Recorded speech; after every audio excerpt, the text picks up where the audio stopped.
আসসালামু আলাইকুম, সবাইকে অনেক অনেক স্বাগতম আমার নেক্সট বায়োলজি ক্লাসে। তো চলে আসো আমাদের আজকের যে টপিকটা, সে টপিকটা ছিল লাস্ট ক্লাসে আমরা কি পড়ছিলাম সেটা আগে বলি, আজকে টপিকটা পরে আসি। লাস্ট ক্লাসে আমরা পড়েছিলাম হচ্ছে সেকেন্ড ডিফেন্সিভ লেয়ারে। তো সেকেন্ড ডিফেন্সিভ লেয়ারে আমরা অনেকগুলো টপিক পড়েছিলাম। একটার নাম ছিল ফ্যাগোসাইটোসিস, তারপর নাম ছিল হচ্ছে কমপ্লিমেন্টারি সিস্টেম, তারপর আর কি ছিল এনকে সেল ছিল, তারপর আমরা আর কি পড়ছিলাম, ফিভার পড়ছিলাম, তারপর আমরা ইনফ্লামেশন পড়ছিলাম। আমার আরেকটা টপিক ছিল সেটা হচ্ছে ইন্টারফেরন। ইন্টারফেরনটা ভুলে কিভাবে জানি আবার ভুল হয়ে গেল। তো আমি ইন্টারফেরনটা এই টপিকে মানে এই ক্লাসে ক্লিয়ার করে দিচ্ছি। ইন্টারফেরন কিন্তু সেকেন্ড ডিফেন্সিভ লেয়ারের একটা অংশ। তাহলে আবার সেকেন্ড ডিফেন্সিভ লেয়ারের ইন্টারফেরনটা আসলে কি কাজ করে, ইন্টারফেরনটা আসলে কি কাজ করে যেটা আমরা একদম ক্লিয়ারলি বলি, তাহলে ইন্টারফেরন হচ্ছে মেইনলি ধরো আমাদের এই হচ্ছে আমাদের একটা সেল, ঠিক আছে, আবার এই হচ্ছে পাশে আর একটা সেল। তো ধরো এই সেলটাকে ভাইরাসে আক্রান্ত করছে, not bacteria, this is virus. হতে পারে ক্যান্সারের জন্য কিন্তু ভাইরাস, তারপর তোমার হচ্ছে টিউমারের জন্য ভাইরাসই মোটামুটি কাজটা করে।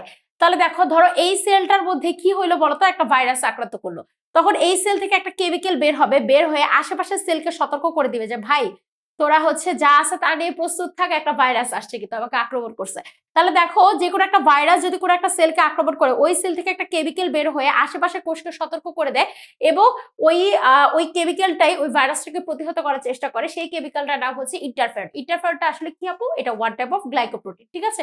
এতটুকুই মেইনলি ইন্টারফেরন নিয়ে জানলে হয়, ইন্টারফেরন কাকে বলে আসে এবং ইন্টারফেরন এক ধরনের গ্লাইকোপ্রোটিন, এটাই। এবং ইন্টারফেরন নিয়ে আমরা আরো ডিটেলসে জানবো হচ্ছে বোটানি চ্যাপ্টার 11, তোমার হচ্ছে কি বলে ওটাকে, বায়োটেকনোলজি চ্যাপ্টারে, ঠিক আছে। তো এটা নিয়ে আমি আর বেশি ইয়ে করলাম না। তো চলে আসলাম ফ্যাগোসাইটোসিস নিয়ে। আমরা বলেছিলাম আলাদা একটা ক্লাস করবো, জাস্ট 4-5 মিনিটে আমরা বুঝে যাবো ফ্যাগোসাইটোসিস জিনিসটা কি। তো চলে আসো ফ্যাগোসাইটোসিসের প্রথমে যেটা জানতে হবে, ফ্যাগোসাইটোসিসের ধাপ কোনটা।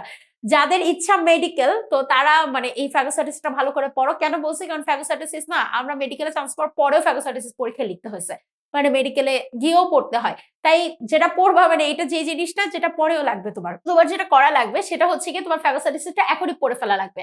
তাহলে দেখো মানে ভালো করে পড়া লাগবে। তো ফ্যাগোসাইটোসিসের ধাপ হচ্ছে মোট 7টা, 1 2 3 4 5 6 7, 7টা ধাপ। আপু ইংলিশ লিখে তো ভরায় ফেললেন। আচ্ছা বাংলা আমি করে দিচ্ছি, কিন্তু কথা হচ্ছে এত ইংলিশ লেখার কারণ কি? ইংলিশ লেখার কারণ হচ্ছে ইংলিশের প্রতি জোর দাও। কেন জোর দিচ্ছি? যাদের মেডিকেলে ইচ্ছা তারা জেনে রাখো, এই যে লাস্ট ইয়ার বা তারও আগের কয়েকটা ইয়ারে মেডিকেল এক্সাম হয়েছে, সেখানে কিন্তু কোয়েশ্চেন গুলা বাংলা বাংলিশ কোয়েশ্চেন হয়েছে, বিলাই টিলাই কোয়েশ্চেন হয়েছে। তো তোমাকে কিন্তু ইংলিশ টার্মগুলা সম্পর্কে সতর্ক হতে হবে। বাংলা টার্ম তো তোমাদের বইয়ে দেয়া আছে, তো আমি ইংলিশটা পড়াবো প্লাস বাংলা বলবো, তাহলে তোমাদের ইংলিশটাও জানা হবে, বাংলাটাও জানা হবে। তো ইংলিশের প্রতি একটু বেশি হাইলাইটেড করার জন্য বেলি ইংলিশ হিসেবে আমি লেখা হয়েছে। তো দেখো প্রথম হচ্ছে অ্যাক্টিভেশন অফ দ্য ম্যাক্রোফেজ। তাহলে আপু আপনি কেন শুধু ম্যাক্রোফেজ লিখলেন? এখানে তো নিউট্রোফিলও ছিল, তাহলে ম্যাক্রোফেজ কেন লিখলেন? এখানে ম্যাক্রোফেজ বা নিউট্রোফিল তুমি যে কোনো একটা লিখে দিতে পারো। তো আমি ম্যাক্রোফেজ দিয়ে কথাবার্তা বলছি। তো অ্যাক্টিভেশন অফ ম্যাক্রোফেজ তার মানে তোমার বাহির থেকে কোনো একটা জীবাণু ঢুকছে, তখনই তো ফ্যাগোসাইটোসিস হবে। বাট ফ্যাগোসাইটোসিস হওয়ার জন্য কিন্তু ম্যাক্রোফেজের সতর্ক হওয়া লাগবে, ম্যাক্রোফেজের কিন্তু অ্যালার্ট হওয়া লাগবে যে বাহির থেকে কোনো একটা জিনিস আসছে। তাহলে এটা কেমনে অ্যালার্ট হবে? যে প্রক্রিয়াটা, সেই প্রক্রিয়ার নাম দেখো আমি লিখে ফেলছি অলরেডি, সেটা হচ্ছে কেমোট্যাক্সিস।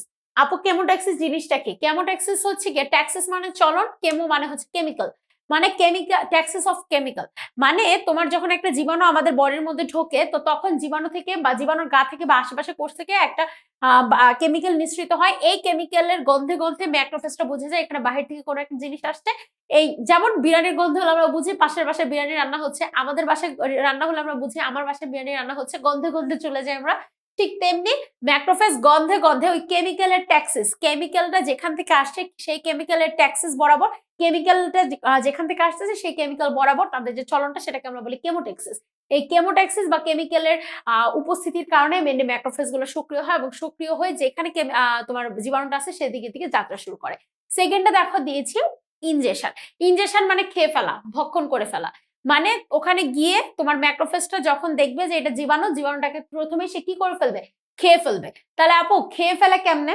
এটা যদি হয় ম্যাক্রোফেজ, আমি যদি তোমাদের একটু ক্লিয়ার করে দেখাই, তাহলে দেখো এই হচ্ছে, যদি আমি ধরি এই হচ্ছে আমার ম্যাক্রোফেজ, হ্যাঁ, তাহলে ম্যাক্রোফেজটা ইনজেকশন করে কেমনে? ম্যাক্রোফেজটা ইনজেকশন করে ক্ষণপদের মাধ্যমে। আপু ক্ষণপদ জিনিসটা কি? ম্যাক্রোফেজের বডি থেকে কিছু জিনিসের উদ্গত হয়, ঠিক আছে। এই যে ম্যাক্রোফেজের বডি থেকে ধরো এই জিনিসটা উৎপত্তি হলো, মানে একটা সরু একটা জিনিসের উৎপত্তি হয়, সেটাকে আমরা বলি ক্ষণপদ। যদি আমরা বলি ম্যাক্রোফেজের বডি থেকে যে হাতের মতো একটা জিনিস উদ্গত হয়েছে, এটা হচ্ছে ম্যাক্রোফেজের ক্ষণপদ, ঠিক আছে। তাহলে যে এই যে তোমার ম্যাক্রোফেজ, তোমার হচ্ছে মেইনলি ম্যাক্রোফেজের বডিটা ছিল এরকম, দেখো ম্যাক্রোফেজের বডিটা মেইনলি ছিল, ম্যাক্রোফেজের বডিটা এই যে এরকম, ঠিক আছে, ধরো এরকম। বা ধরো এটা তো ঘনপদ আঁকা হয়েছে, ধরো ম্যাক্রোফেজে একদম নর্মাল বডিটা কেমন ছিল, ম্যাক্রোফেজের নর্মাল বডি ছিল এরকম। তাহলে এখন যখন এটা খাওয়া লাগবে তখন এটা কি করা লাগবে, ঘনপদ তৈরি করা লাগবে। তো ইনজেকশনের সময় সে কিসের মাধ্যমে ভক্ষণ করে, ঘনপদের মাধ্যমে। ঘনপদটা তৈরি হয় কিভাবে, এই তার বডির ওয়ালটাই জাস্ট একটু উপর নিচে হয়ে এই যে এরকম ঘনপদের মতো অংশ তৈরি হয়। তাহলে এই যে ঘনপদের মধ্যে কি করে, ও যে এই যে ঘনপদটা তৈরি করছে এই জায়গায় কিন্তু একটা গর্ত তৈরি হয়েছে, ঠিক আছে, এই গর্তের মধ্যে দিয়ে কিন্তু খাবারটা চলে যায়। তো যদিও এটা এই টপিকের মধ্যে না, তো আমাদের এই টপিকটা হচ্ছে ইনজেকশন। ইনজেকশন মানে ভক্ষণ করা, ভক্ষণটা সে কিভাবে করে, ঘনপদের মাধ্যমে করে, এটা আমরা জেনে নিলাম। এবং ভক্ষণটা সে কতক্ষণ করে, 0.01 সেকেন্ডে ভক্ষণ করে। ভক্ষণ কতক্ষণ করে, 0.01 সেকেন্ডে। তারপরের টপিকে চলে আসছে ফরমেশন অফ ফ্যাগোজোম। ফ্যাগোজোম জিনিসটা কি, ফ্যাগোজোম মানে হচ্ছে একটা থলি, থলিকে আমরা বলি ফ্যাগোজোম। বলো তো থলিটা কোথায় তৈরি হয়েছে, দেখো এখানে যদি একটা ঘনপদ এবং এইখানে যদি একটা ঘনপদ তৈরি হয় তাহলে এই জায়গাটা কিন্তু একটা থলির মতো সৃষ্টি হয়েছে, ঠিক আছে। এই যে ঘনপদটা সে তুলছে অনুযায়ীটা খাওয়ার জন্য, এই ঘনপদ তৈরি হওয়ার পর একটা থলির মতো অংশ সৃষ্টি হয়েছে, এই থলিটাকে আমরা বলি হচ্ছে গিয়ে তোমার ফ্যাগোজোম।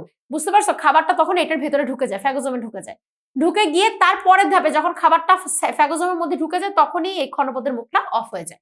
তাহলে আপু ফ্যাগোজোমের মধ্যে ঢুকে কি করে, পরের ধাপে দেখো ফরমেশন অফ ফ্যাগোলাইসোজোম। আপু ফ্যাগোজোমের সাথে মানে নাম শুনে কেমন জানি মনে হচ্ছে ফ্যাগোজোম লাইসোজোম, হ্যাঁ আসলে ফ্যাগোজোমের সাথে যদি লাইসোজোম মিলে যায়, আপু ব্যাকটেরিয়ার মধ্যে তোমার ম্যাক্রোফেজের মধ্যে লাইসোজোম কোথা থেকে আসবে, ম্যাক্রোফেজ তো একটা সেল, তাই না, একটা সেলের মধ্যে সাইটোপ্লাজম থাকে, একটা সেলের মধ্যে নিউক্লিয়াস থাকে, একটা সেলের মধ্যে আর কি কি থাকে বলো, একটা সেলের মধ্যে লাইসোজোম থাকে, গলজি বডি থাকে, নিউক্লিয়াস থাকে, সবকিছু থাকে, তেমনি তার বডিতেও লাইসোজোম আছে। তাহলে লাইসোজোম কি করে, এই ফ্যাগোজোমটা মানে এই যে থলি আকৃতির যে অংশটা, এই থলিটার মধ্যে যে আমাদের ব্যাকটেরিয়া ঢুকে গেছে, এই থলিটা এসে এদের বডির ভিতরে যে লাইসোজোমটা আছে লাইসোজোমের সাথে মিশ্রিত হয়। আমরা জানি লাইসোজোমকে বলে সুইসাইডাল স্কোয়াড, কেন বলি, কারণ লাইসোজোমের মধ্যে এক ধরনের মারাত্মক ব্যাকটেরিয়া তোমার হচ্ছে একটা কি থাকে, একটা এনজাইম থাকে।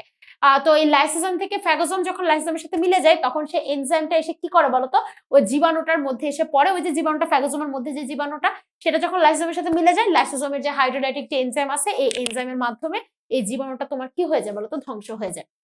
পরের ধাপে চলে আসো intercellular killing and digestion of bacteria. তার মানে ওই যে এটা অলরেডি আমি মাত্রই বললাম যে আগের পয়েন্টটা ছিল ফরমেশন অফ ফ্যাগোলাইসোজোম। ফ্যাগোলাইসোজোম মানে ফ্যাগোজোমটা যখন মানে থলিটা যখন লাইসোজোমের সাথে মিলিত হয় সেটাই হচ্ছে ফ্যাগোলাইসোজোম।